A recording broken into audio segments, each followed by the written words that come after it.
Welcome engineers. My name's Travis IQ, and I just sold an NFT for 20 grand. Let's talk about it.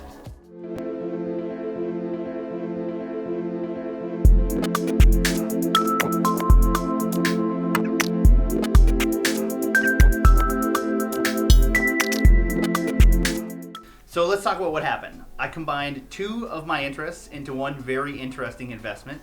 The first interest would be blockchain technologies. We've talked a little bit on this channel about blockchain technologies before. And as a technologist, I'm interested in a wide variety of blockchain technologies, not just Bitcoin like we've discussed previously.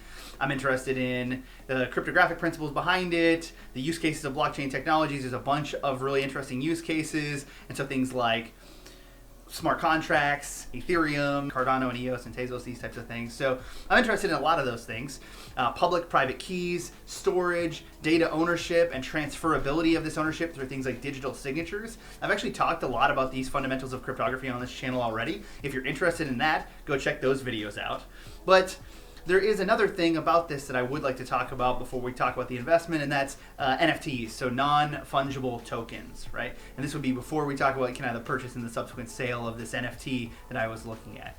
And so NFTs are unique identifiers of ownership, right? This is in stark contrast to what we think of as, Bitcoin and coins already, right? Bitcoin, Doge, Bitcoin Cash, these types of coins, right? Where one is equal to one, right? Those are called fungible tokens.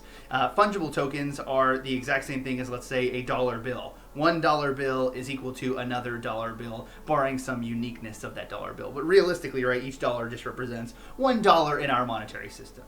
NFTs can be used in the case of uniqueness, right? So something like maybe digital art that you might have heard of, right? To identify digital art in the ether that is the internet as a unique piece of art that now you own, right? This is similar to if Da Vinci were to have minted the Mona Lisa in a digital space and gave it an identifier. This is the equivalent of like provenance in like traditional art.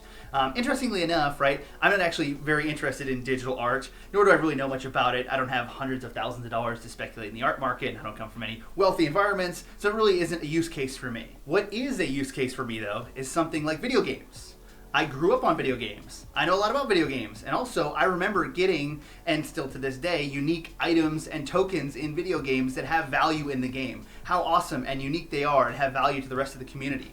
But barring the ability to sell your game character or your account, right, which is illegal by the terms of service by a lot of these video game companies because they want to keep you in their ecosystem, even though you're the user and the users drive the community and the value of that community, which is kind of an interesting dynamic, right?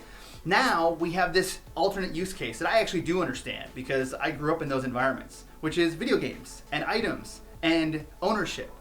So what if now I can have a public key and a subsequent private key that I own that is associated with my items, my characters, my video game avatar, whatever it is.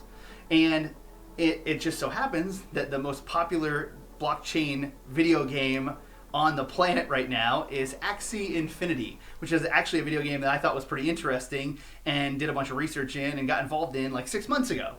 Okay, now you can probably see where this is going. So in this new era of ownership, you're using video games and NFT ownership, you can own your in-game items, right? Not these companies that want to lock you into their infrastructure and ecosystem, and even though you're doing all the work and spending all the time having fun, but accumulating these valuable items and assuming no growth or no value in them, right? It's because it's owned by the organization. Now they're yours. If something drops for you, if you purchase something and that value goes up over time, becomes unique and interesting and the community grows, it's now yours. And so I thought it was awesome. So 6 months ago, I bought a digital land plot in the world of Axie Infinity. I spent about 2 Ethereum, which was about $1,200 at the time, which is a lot of money.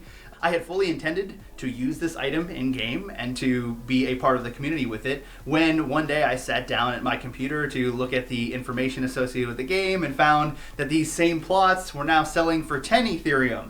And Ethereum had increased in value over that 6 months by a large 2, 3, 4x multiple. So not only had Ethereum increased in value, but the plot itself had increased in value.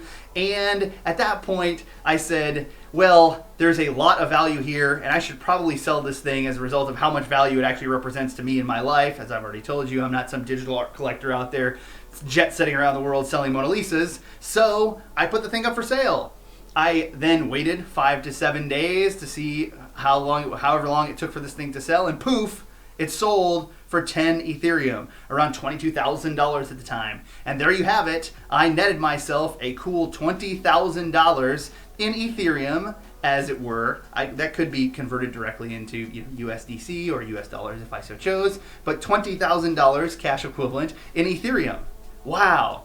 Now, I'm sure that there are some interesting lessons here about supply and demand and risk and reward and all these things, but I'm just kind of a nerd who got lucky in a game that I think is really interesting.